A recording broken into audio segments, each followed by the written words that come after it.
Alright, turning rocks into a Millie project. Day 6. Ihatid natin to ngayon. And then after, we will go get that art piece. And I'll show it to you guys. Buti na lang nakapark tayo. Focus. Ang daming tao dito sa Baguio City ngayong Disyembre. Phew.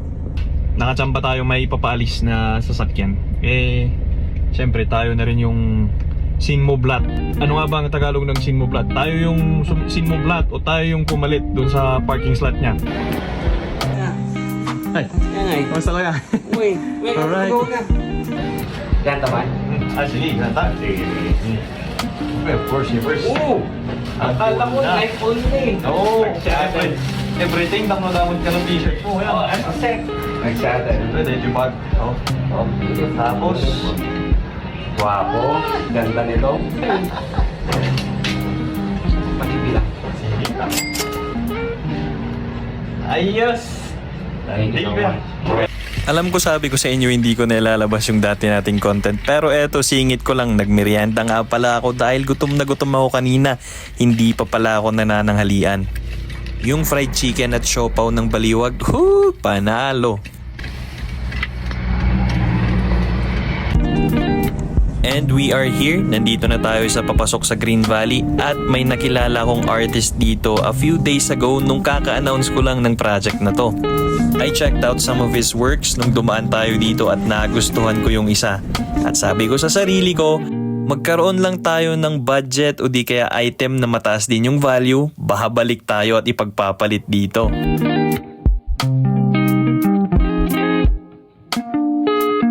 Manong anyamanan ka rin tinagan mo? Eddie Di Guzman. Manong Eddie, kaano ka nga nagrugi nga garamit ko painting mo? Pag di mga tawa nun, maligtad ka. Ay natimabalin nga pang birukan na kanya. Duntogan, purok uno. Ay na ngay manong tinaka-displayan na dagita dumam nga artworks. Kahit convince you. Nakipagkwentuhan ako kay Kuya at kunento ko yung project natin. He said he's gonna charge me half of the original price of this artwork kasi gusto niya daw makita kung magiging totoo nga ba yung pangarap natin.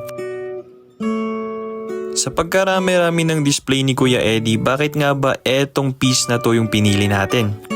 Taltalak yung pangalan ng piece na to. Ano nga bang meaning ng taltalak? Sa tingin ko mas makaka-relate yung mga marunong mag-Ilocano. Taltalak o di kaya truck-truck. Meaning pretend car o kunwa-kunwaring sasakyan. Habang tinititigan ko tong painting na to ay bumalik yung mga alaala nung ako'y bata pa. Nung ako'y nagikipaglaro sa aking mga kababata o di kaya sa aking mga ate at kuya. Sabay-sabay kaming nagpapadoos-dos sa pababang kalsada gamit lamang ang karton o di kaya plywood. Aside from that, nagustuhan ko rin to kasi lahat sila dito nakasuot ng traditional Igorot attire. Hey, good afternoon. So ayun, nakuha na natin yung ating painting. And here we have it. Nandito sa tabi ko ngayon. Boom! So ayan, again.